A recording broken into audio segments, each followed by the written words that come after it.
रहमान। आप झोंक न्यूज़ देख रहे हैं और मैं आबिद हुसैन हूं। आज के इस व्लॉग में हम बात करेंगे कि पाकिस्तान के मारिज़ वजूद में आने के बाद पाक फ़ौज की कमान जिनके हाथों में होती थी उसे कमांडर इन चीफ़ कहा जाता है। इस ओहदे पर 6 कमांडर इन चीफ़ बरजमान रहे। 1947 से लेकर 1972 तक जो इस ओहदे पर रहे थे, इनमें 2 गैर मुस्लिम भी शामिल रहे हैं। ये 6 कमांडर इन चीफ़ थे, जिनमें से 4 का ताल्लुक़ पाकिस्तान के साथ था और 2 का ताल्लुक़ बरतानिया से था और वो गैर मुस्लिम थे। जो सबसे पहले पाकिस्तान के कमांडर इन चीफ़ थे उनका नाम था जनरल सरफरजंग वाल्टर मैस्ट्रवी।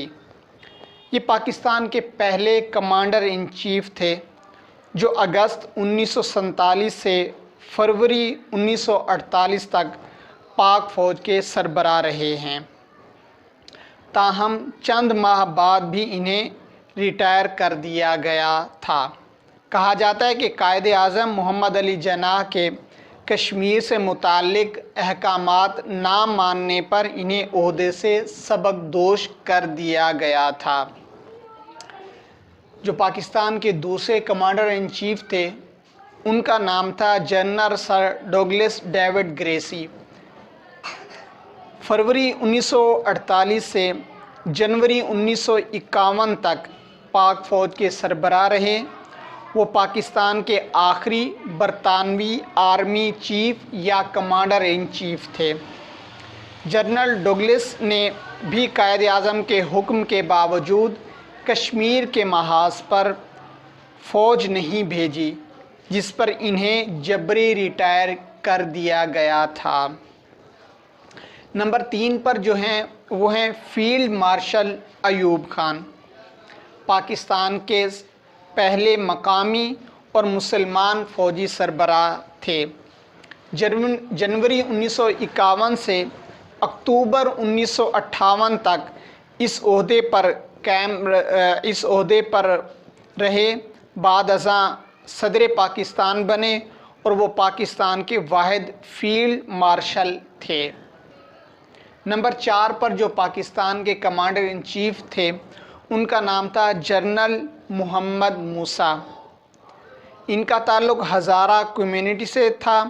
जनरल मोहम्मद मूसा अक्टूबर 1958 से जून 1966 तक पाक आर्मी के चीफ़ एंड कमांड रहे। इन्हें अयूब खान के बहुत करीबी तस्वुर किया जाता था।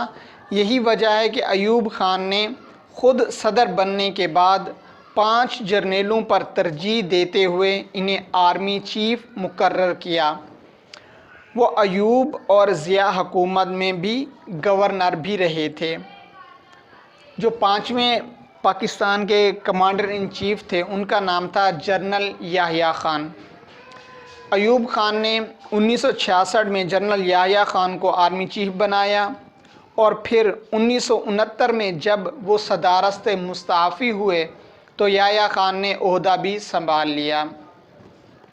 1971 में सकूत ढाका के बाद इन्हें ओहदों से दस्तबरदारी के साथ जेल का मुंह देखना पड़ा। नंबर 6 और आखिरी जो कमांडर इन चीफ़ थे पाक फ़ौज के उनका नाम था जनरल गुल हसन खान। जुल्फ़िकार अली भुट्टो ने जनरल गुल हसन खान को आर्मी चीफ़ बनाया। ताहम वो दिसंबर 1971 से मार्च 1972 तक यानी 2 माह इस ओहदे पर कायम रहे। बाद अज़ां इन्हें महमूदुर रहमान कमीशन रिपोर्ट की रोशनी में ओहदे से हटाकर ऑस्ट्रिया में सफ़ीर मुकर्रर कर दिया गया। नंबर 7 पर अब नंबर 7 यहाँ से जो दौर शुरू होता है वो आर्मी चीफ़ का होता है। कमांडर इन चीफ़ ये आखिरी थे, अब जो हैं वो आर्मी चीफ़ कहलाएंगे। सबसे पहले जो आर्मी चीफ़ थे पाक फ़ौज के उनका नाम था जनरल टिक्का खान। मार्च 1972 से मार्च 1976 तक फ़ौज के सरबराह रहे। बाद अज़ां मुद्दत मुलाज़मत के इख्तिताम पर بھٹو حکومت میں دفاع کے مشیر مقرر کیے گئے۔ انہوں نے پیپل پارٹی کے پلیٹ فارم سے بھرپور سیاست کی اور بے نظیر بھٹو کے پہلے دور حکومت میں گورنر پنجاب بھی رہے تھے۔ نمبر 8 پر جو آرمی چیف تعینات کیے گئے تھے ان کا پاکستان کی سیاست میں اور پاکستان میں بہت رول رہا ہے، وہ تھے جنرل ضیاء الحق صاحب۔ جنرل ضیاء الحق طویل عرصے تک پاکستان کے آرمی چیف رہے ہیں۔ مارچ 1976 سے اپنی وفات یعنی 17 اگست 1988 تک آرمی چیف رہے۔ انہیں ذوالفقار علی بھٹو نے 7 جرنیلوں پر فوقیت دیتے ہوئے فوج کا سربراہ بنایا تھا۔ بعد ازاں انہوں نے بھٹو حکومت کا تختہ الٹا۔ آرمی چیف ہونے کے ساتھ ساتھ صدر مملکت کا عہدہ بھی کئی برس تک اپنے پاس رہا۔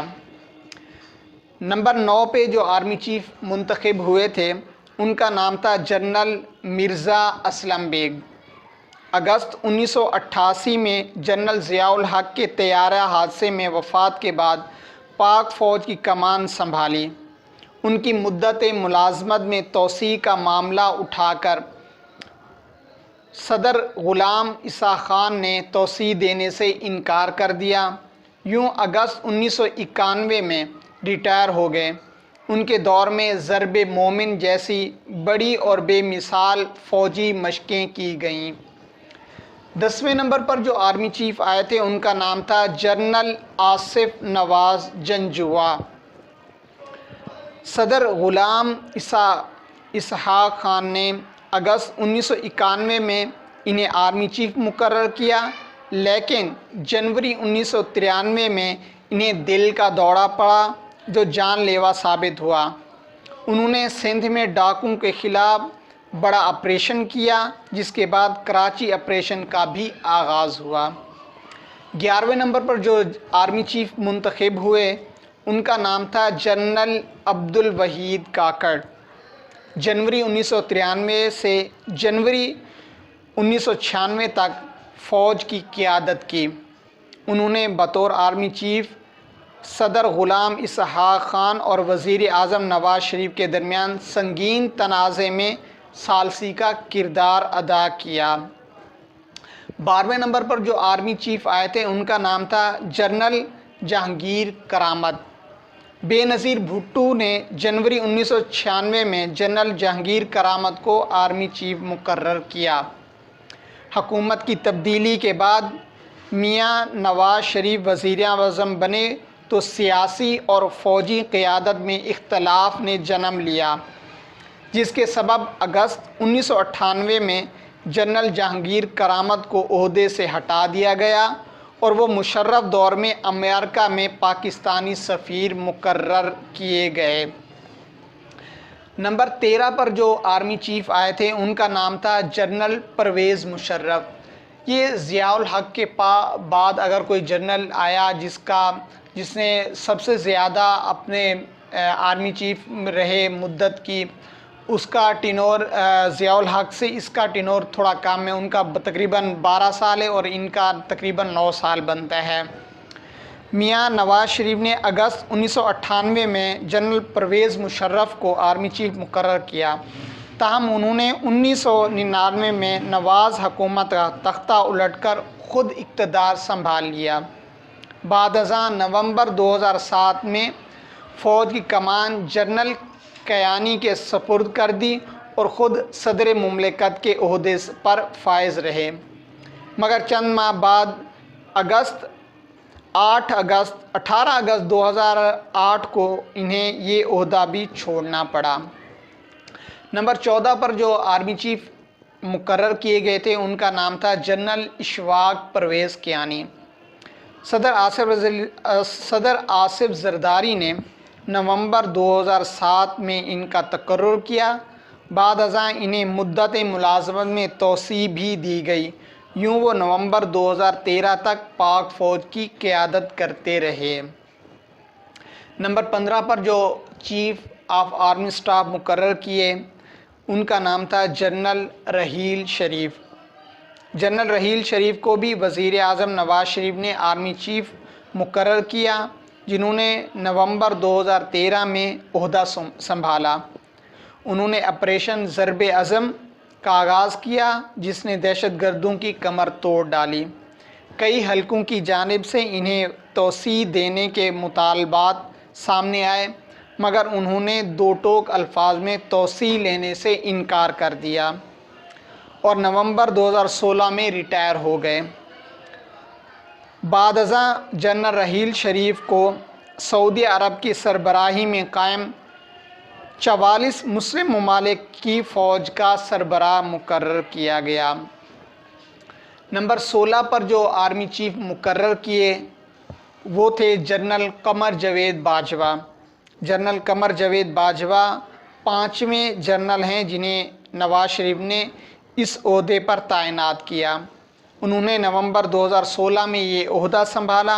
इन्हें रवां बरस रिटायर होना था, ताहम वज़ीर आज़म इमरान ख़ान ने गुज़श्ता माह वज़ीर आज़म इमरान ख़ान ने अपने टेन्योर में इनकी एक्सटेंशन बढ़ाई, जिस पर तमाम पार्टियों ने मिलकर साइन किए थे। वो कानून पास हुआ था कि आर्मी चीफ़ की मुद्दत मुलाज़मत में तमाम पाकिस्तान की जो पार्टियां थीं उन्होंने मिलकर जनरल कंवर जावेद बाजवा साहब को एक्सटेंशन दी। याद रखिएगा कि पाकिस्तान में ये जो आर्मी चीफ़ का ओहदा है, इसकी जो तैनाती है ये कभी सदर के पास रही और कभी वज़ीर आज़म के पास।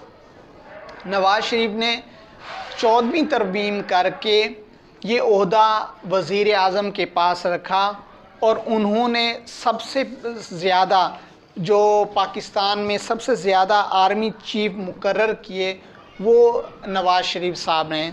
उन्होंने सबसे ज़्यादा 5 आर्मी चीफ मुकर्रर किए, जिनके नाम मैं आपको बता देता हूँ कि मुस्लिम लीग नून ने सबसे ज़्यादा 5 आर्मी चीफ मुकर्रर किए हैं। आसिफ नवाज़ जंजुआ साहब को, जनरल अब्दुल वहीद काकड़ साहब को, जनरल परवेज़ मुशर्रफ, जनरल रहील शरीफ, जनरल कंवर जावेद बाजवा। और जो बीच में एक नाम मिस है, वो चंद लम्हों के लिए आर्मी चीफ बने थे, उनका नाम था जनरल ज़ियाउद्दीन भट्ट। इसी तरह पीपल पार्टी ने को 3 मौके मिले, जिसमें उन्होंने भुट्टो साहब ने जनरल ज़ियाउल हक को मुंतखब किया था और जनरल जहांगीर करामत को बेनज़ीर साहबा ने मुकर्रर किया था।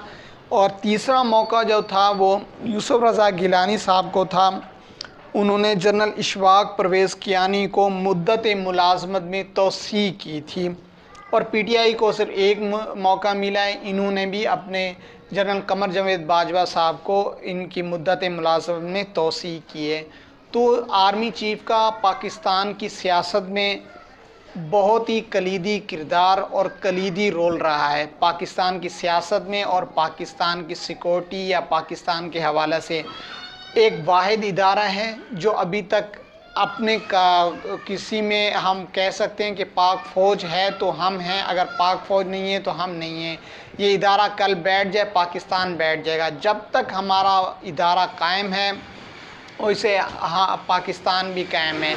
अगर अल्लाह ना करे इस इदारे में भी ऐसी तकर्रियाँ या ऐसी सियासी चीज़ें हो गई, जैसे सियासी लोगों ने पाकिस्तान के तकरीबन हर इदारे को तबाह किया है। ये वाहिद इदारा है जो अब तक कायम है, तो इसे कायम दायमी रहना चाहिए। पाक फ़ौज जिंदाबाद, पाकिस्तान जिंदाबाद। इजाज़त दीजिएगा, मिलेंगे किसी और व्लॉग के साथ। पाकिस्तान जिंदाबाद।